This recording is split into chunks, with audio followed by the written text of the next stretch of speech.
Assalamualaikum warahmatullahi wabarakatuh. Hai anak-anak Indonesia yang hebat, ketemu lagi dengan saya Herlin Kalanyulu di pembelajaran bahasa Indonesia. Nah, di video pembelajaran kali ini saya akan membahas materi kelas 8, yakni teks persuasif. Sebelum kita masuk ke pembelajaran inti, marilah kita simak kata-kata berikut ini. Ya, di slide selanjutnya kalian akan membaca sebuah kalimat.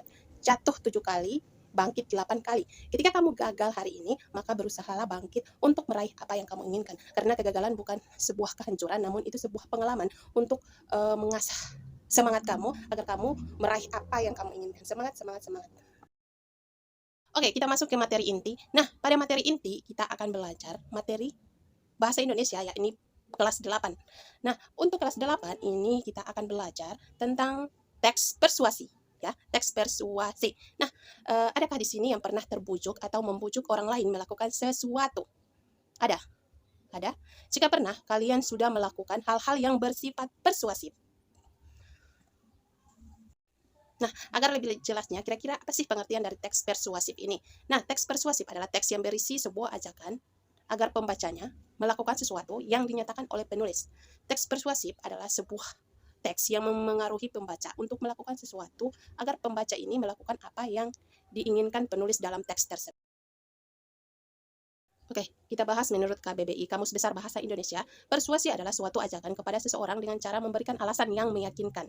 Nah, yaitu menurut KBBI, persuasi adalah suatu ajakan kepada seseorang dengan memberikan alasan yang meyakinkan. Itu persuasi menurut KBBI.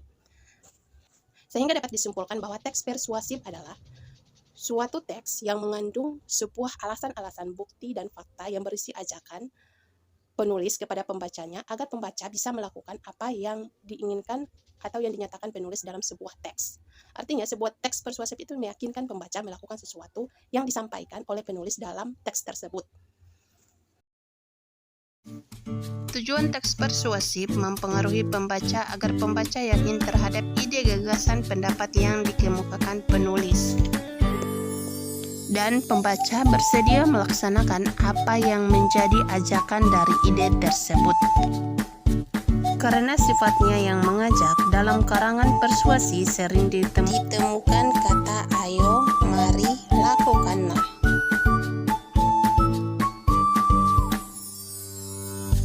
Selanjutnya, ciri umum teks persuasif. Yang pertama, meyakinkan seseorang atau pembaca. Yang kedua, berusaha membuat pembaca tergerak untuk melakukan sesuatu seperti yang diharapkan penulis. Yang ketiga, menyertai data dan fakta. Terdapat unsur ajakan, bujukan, atau himbauan. Ya, itulah 3 ciri teks persuasif. Selanjutnya, bentuk teks persuasif. Yang pertama, bentuk pidato. Bentuk pidato ini seperti kampanye lisan atau promosi produk niaga. Yang kedua, bentuk tulisan. Nah, bentuk tulisan ini seperti iklan, selebaran, poster, dan lain-lain. Bentuk elektronik yang ketiga. Nah, bentuk elektronik ini iklan di televisi, bioskop, dan internet. Selanjutnya, jenis teks persuasif. Yang pertama, persuasi politik, digunakan dalam bidang politik dan bertujuan untuk kepentingan politik. Yang kedua, persuasi pendidikan, digunakan dalam bidang pendidikan dan bertujuan untuk mencapai tujuan pendidikan. Yang ketiga, persuasi advertensi. Nah, persuasi advertensi ini persuasi iklan dimanfaatkan dalam bidang usaha untuk memperkenalkan suatu barang atau jasa. Yang keempat, persuasi propaganda. Nah, persuasi propaganda ini sering dipakai dalam kampanye. Isi kampanye berupa informasi dan ajakan.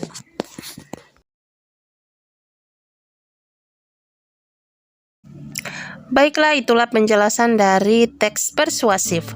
Langsung saja kalian simak teks yang akan saya bacakan agar kalian lebih paham apa itu teks pidato persuasif. Kalian simak baik-baik, karena setelah ibu bacakan teks tersebut, kalian akan menjawab 2 soal latihan.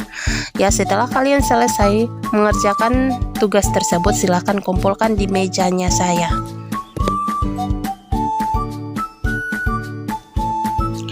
Ayo daur ulang sampahmu. Gerakan yang menyuarakan krisis iklim semakin marak. Berbagai negara di seluruh belahan dunia menyadari bahwa kondisi bumi ada dalam batas yang mengkhawatirkan. Orang-orang meminta perusahaan-perusahaan raksasa berhenti memproduksi barang-barang dengan kemasan sekali pakai.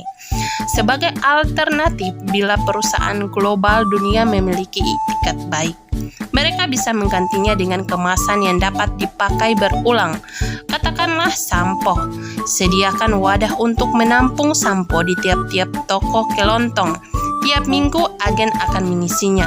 Bila ada pembeli, ia akan membawa botol sendiri. Botol dan wadah tersebut bisa dipakai sampai puluhan bahkan ratusan tahun. Tidak perlu lagi pusing dengan kemasan plastik sekali pakai. Angan-angan tersebut memang terkesan rumit dan sulit untuk dicapai. Namun, tidak ada yang mustahil selama harapan masih ada. Demi menjaga bumi di masa depan, mari kita bijak menggunakan produk sehari-hari. Daur ulang barang selama masih bisa digunakan. Bersama, kita pasti bisa.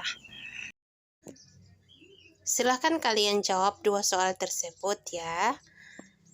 Pokoknya kalian jawab dengan semaksimal mungkin. Jika ada pertanyaan silakan tanyakan di kolom komentar atau bisa tanyakan sama ibu langsung. Sekian, wassalamualaikum warahmatullahi wabarakatuh. Tetap jaga kesehatan, tetap semangat dalam belajar. Semangat, semangat, semangat.